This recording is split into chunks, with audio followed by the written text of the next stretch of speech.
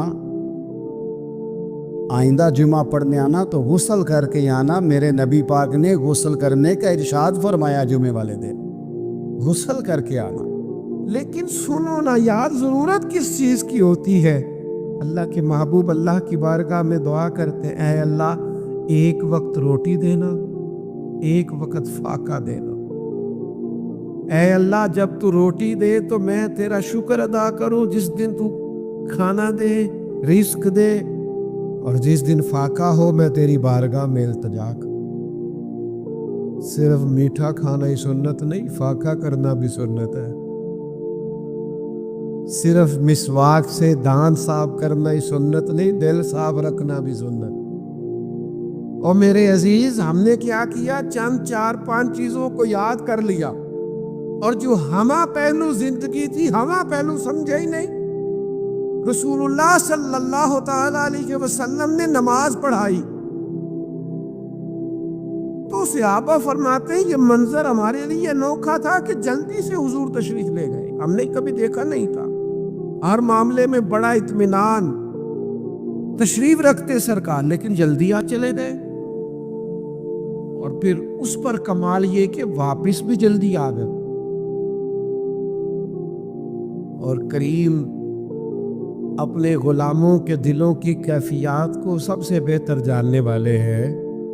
حضور جانتے تھے کہ ذہنوں پر سوال ابھر آیا ہے کہ محبوب اتنی جلدی گئے، اتنی جلدی آئے۔ کریم فرمانے لگے تم سوچتے ہوگے میں کیوں جلدی گیا، میں کیوں جلدی آیا؟ فرمایا کچھ سونا آیا تھا، سارا بانٹ دیا، تھوڑا سا گھر میں پڑا رہ گیا تھا، نماز پڑھی ہے تو یاد آیا ہے، ذرا جلدی سے گیا ہوں، وہ بھی خیرات کر کے آیا جلدی سے۔ نبی کریم علیہ السلام نے گھر میں دولت کو تو جمع ہی نہیں ہونے دیا، تو جمع ہی نہیں ہوئی بھائی، وہ تو جلدی سے بانٹ دی۔ فاقہ سکھایا کیا حضور؟ موسم بھی بڑا خوبصورت ہے اور آپ اتنے زیادہ ذوق شوق سے بیٹھے ہیں، اور میں نوجوانوں کے چہروں پر اس قدر زیادہ تازگی دیکھ رہا ہوں، میرا بھی دل کرتا ہے ذرا بڑی بڑی باتیں کروں، ذرا بڑی باتیں کروں، میں دل کی بات کر دوں، کہو تو راز حیات کہہ دوں، حقیقت کائنات کہہ دوں، وہ بات کہہ دوں جو پتھروں کے دلوں کو بھی پاش پاش کر دے۔ سنو نا جوانوں، ہمیں چھوٹا کر دیا گیا، برادری کی، قبیلے کی، ملک کی، اور چھوٹی چھوٹی چیزوں میں الجھا دیا گیا ہے۔ بازو تیرا توحید کی قوت سے قوی ہے، اسلام تیرا دیس ہے، تو مصطفی بھی ہے۔ بڑی بات سکھائی ہے نبی پاک نے اپنی اولاد کو، بڑا حوصلہ، بڑا ظرف، صرف ذات کے لیے نہیں سوچنا، ملت کے لیے سوچنا ہے، عقیدے کے لیے سوچنا ہے، نظریے کے لیے سوچنا ہے، دین کے لیے سوچنا ہے۔ عالمی سوچے نبی پاک نے اپنی اولاد کو دی۔ جوانوں، میرا رب نہ بندے کے گمان کے قریب ہوتا ہے۔ حضور فرماتے ہیں تو جیسا گمان کرتا ہے مالک بھی تیرے ساتھ ویسا ہی معاملہ کرتا ہے۔ چھوڑ دے صرف اپنے لیے سوچنا، تو سب کے لیے سوچ، اللہ تجھے توفیق دے گا، سب کے ساتھ خیر کر دے گی۔ تو قومی سوچے پیدا کر، عالمی، ملی، دین کے لیے، جیتوں میں سمتوں میں بند نہ ہو، قید نہ ہو، بڑا حوصلہ، بڑا ظرف۔ یہ دیکھو رسول اللہ صلی اللہ تعالی علیہ وسلم اپنی اولاد کو کیا سبق دیتے۔ حضور ایک سفر سے واپس آئے، وجود مبارک پر آثار سفر ہے، تھکان ہے، کئی دنوں کا سفر ہے۔ سیدہ طیبہ طاہرہ مخدومہ کائنات، وہ علی کے گھر کی ہے عزت، علی سے سنتے ہیں، وہ نبی کے گھر کی ہے عزت، نبی سے سنتے ہیں، وہ جس نے معزز کیا گھرانے کو، حسین پال کے جس نے دیا زمانے کو۔ سیدہ رضی اللہ تعالیٰ عنہا نے نبی کریم علیہ السلام کا وہ انداز دیکھا کہ حضور کئی دنوں کے بعد تشریف لائے، چہرے پر تھکن ہے، آثار ہے بظاہر۔ سیدہ پاک کی مقدس آنکھوں میں آنسو آ گئے۔ یا رسول اللہ صلی اللہ تعالی علیہ وسلم، آقا آپ دین کے لیے کتنی مشقت کرتے ہیں، کتنی محنت فرماتے ہیں۔ ہمارا یہ حال ہوتا ہے کہ ہمارے بچے ہمارا ایک دکھ بیان کرے تو ہم کہتے ہیں بیٹا تجھے تو ایک کا ہی پتہ ہے نا، میرے پاس تو کتاب ہے۔ جوانوں بڑی بات سنو یار۔ سیدہ پاک عرض کرنے لگی یا رسول اللہ صلی اللہ تعالی علیہ وسلم، آپ اتنی محنت کرتے تو قریب نے کیا فرمایا؟ حضور نے سوچوں کا رخ ہی بدل دیا، زاویہ ہی بدل دیا بات کا۔ حضور فرمانے لگے فاطمہ، آپ کے والد کو اللہ نے بڑے مقاصد کے لیے دنیا میں مبعوث فرمایا ہے، بڑے مقاصد کے لیے مبعوث فرمایا ہے، ہم بڑے مقاصد کے لیے آئے ہیں۔ فرمایا کوئی گھر کچا نہ پکا، نہ کوئی جھونپڑی، کوئی جگہ ایسی نہیں بچے گی جہاں اللہ آپ کے دین کے والد کے آپ کے والد کے دین کو پہنچا نہیں دے گا۔ پیغام دین ہر جگہ پہنچے گا۔ حضور نے جو سوچیں عطا کی ہیں وہ بڑی عطا کی۔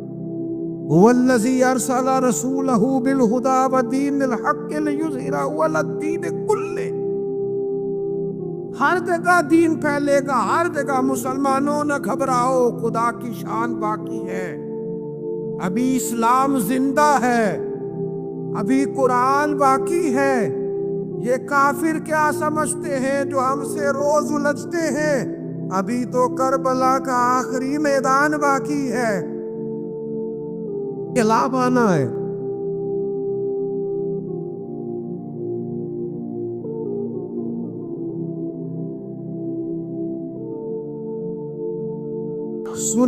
سنے توجہ کرے میری بات پر۔ تو حضور نے عالمی سوچیں لی، فرمایا کوئی جگہ ہی نہیں بچے گی جہاں آپ کے والد کے دین کے پیغام کو اللہ پہنچا نہیں دے گا۔ تو بڑی سوچیں اپنے بچوں کو دے، محدود نہیں، صرف روزی روٹی کی نہیں، بڑی سوچیں۔ اور پھر نبی کریم علیہ السلام نے نا جد و جہد سکھائی ہے، کوشش کرنا سکھایا ہے۔ نوجوانوں ہم نے سہارے نہیں ڈھونڈنے، میرا فلاں رشتہ دار امیر ہے تو اگر میرے ساتھ اس کا تعلق بن جائے تو بات بن جائے گی۔ نہ، اپنی دنیا آپ پیدا کر۔ اگر زندوں میں گردن کو جھکا دیتا ہے خیرات کا پتھر،